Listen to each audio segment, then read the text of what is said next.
Hello, everyone. Our bad leadership trait for this project was callous leadership. These type of leaders are very unkind, very uncaring to the employees around them and beneath them. They usually put the needs, wants, and wishes of group members or organizational members to the side. They ignore them and discount them really altogether.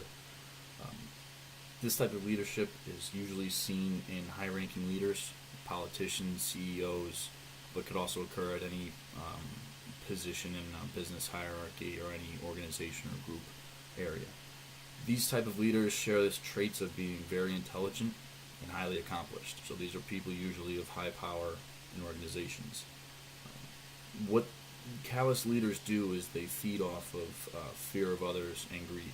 So followers of these leaders are usually fearful of their jobs, of their well-being, of their survival in a business, and the greed is most of the time personal greed or even profitability for only shareholders in a company or profit of a company itself, and much less the employees that make up that organization.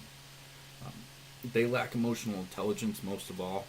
They're not able to communicate with others in a positive way or even create and maintain relationships.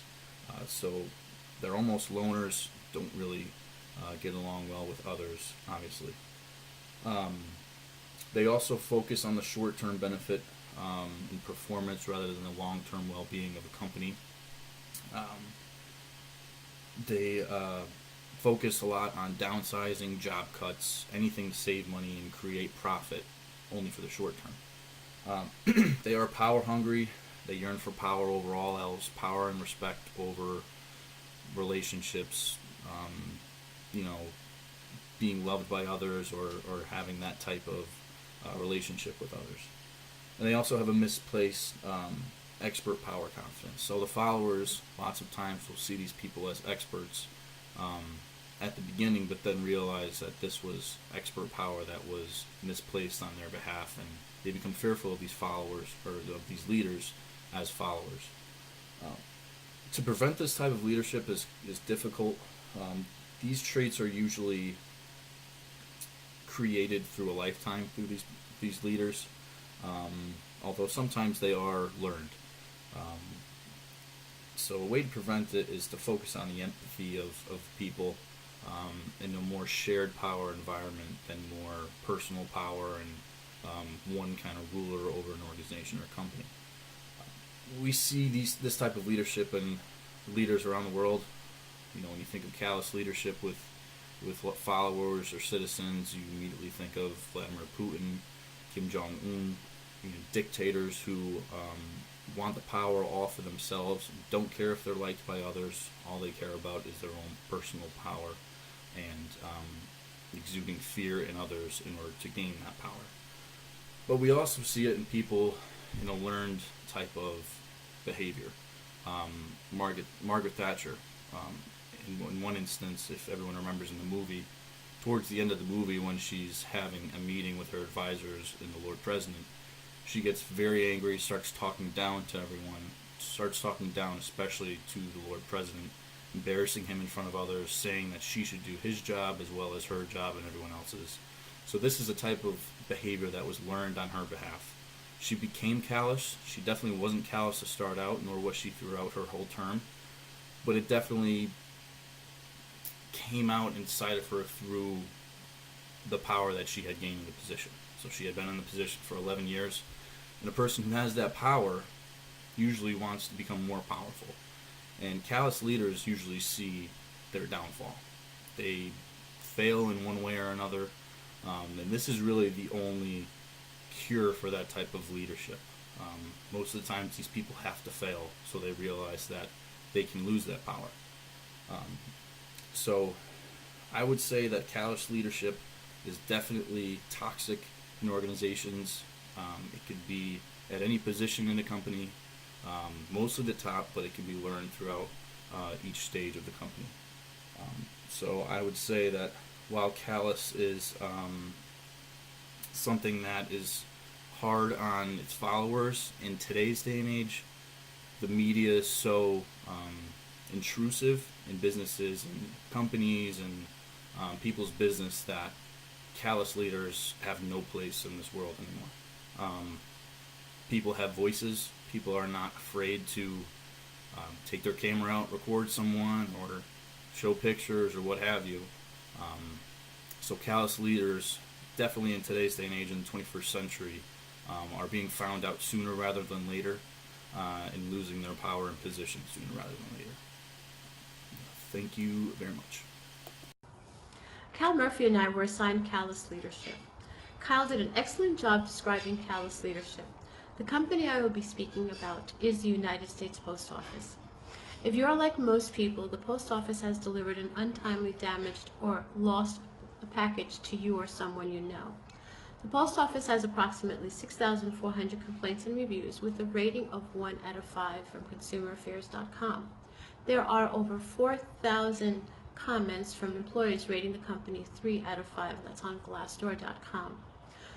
The post office has over 500,000 employees. Their operating revenues for 2016 were $71.4 billion. I personally know an employee that works at the post office. My husband has worked at the post office for over 30 years, and all the years he has been there, all I've ever heard of management has been, and is still now, how blatantly callous they are at every entry level, at every location. Management staff is antagonistic to the employees, customers, and to others. They are belligerent with the staff and customers and make rules up frequently. Their tone is disrespectful and combative.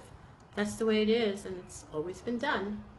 The antipathy between management and staff continues to get worse every day and spills out onto the customers. This type of leadership is paving the way to their detriment. The leaders believe that callousness is essential to the management style needed at the post office. They don't understand that the costs of such behaviors outweigh the benefits. At the post office, the employees are treated unkindly. Management patronizingly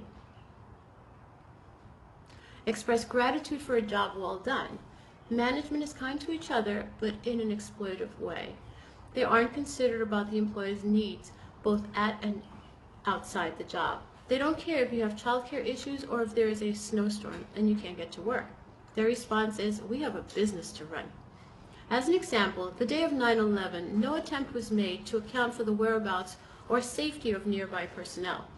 When New York City and the New York Borough employees questioned what procedures to follow, it was continually parroted, it's a regular day, not taking into account that there was no public or private transportation in or out of the city.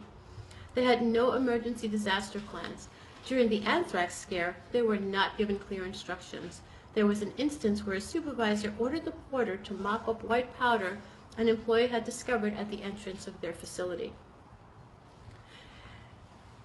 The employees are not expected to have needs, wants, or wishes. This is evident at the facilities and the maintenance of postal equipment.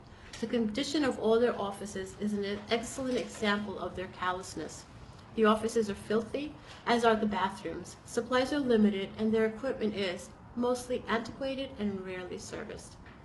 Employee morale is low at the post office, and though there is a union, the employees are fearful for their jobs and anxious about their well-being. Upper management feeds off this fear and the guilt of the employees. They are assigned big workloads and sent on routes that are undoable and sometimes dangerous. Management is more concerned with short-term performance rather than the long-term well-being of the staff. Their version of job cuts is canceling all overtime. They hire part-timers, offering limited and erratic hours, making it difficult to plan for childcare or elderly care. The post office's management does not care to be liked. They don't care that they don't have relationships with the staff. They don't communicate well with the staff or each other. They don't even know that they don't have any emotional intelligence. They become power-hungry and quickly lose respect for the staff. Management is authoritarian, not toward a goal, but to look good and keep upper management off their backs. And if it happens to serve the customers, it is coincidental. The sole reason that the business works at all is that there are sufficient conscientious employees to make a broken system work. Many staff members have a desire to get the job done and serve the customer. Coincidental. The sole reason that the business works at all is that there are sufficient conscientious employees to make a broken system work. Many staff members have a desire to get the job done and serve the customers. The employees that have a good work ethic or are ambitious will continue to be overloaded to the point of burnout. The incentive to doing good work is the better work you do, the more work you get to do. They eventually stop being motivated. The staff that offers the most resistance and typifies the leadership's own behavior winds up being rewarded by being left to their own devices or being promoted. This produces an odd reverse Darwinistic effect, survival of the least competent. The goal at every observable level is to avoid conflict with the supervisor above them. This produces an environment where almost all audited data is fabricated. No one's accountable. Not my job. Sexual harassment is another unspoken major problem at the post office. There have been complaints of executives and supervisors making advances towards the staff. One sexual harassment claim was filed, but later dismissed. An employee complained that her supervisor talked about her breasts and her butt. Management found other supportive managerial witnesses to discredit her claims. Sexual innuendos run rapid among supervisors and staff, and it is sad that at the post office, if you don't play the game, your requests are not approved. You have to give to get, literally. A cinematic portrayal of management leadership style is the character David Schwimmer plays in Band of Brothers, Captain Herbert Sobel. Schwimmer portrays Captain Sobel as a petty and impulsive tyrant. In reality, his men remember him as petty and vindictive. And though he earned a few badges, including the Bronze Star and the World War II Victory Medal, he had little understanding of infantry fieldcraft and basic combat tactics. Anti-Darwinism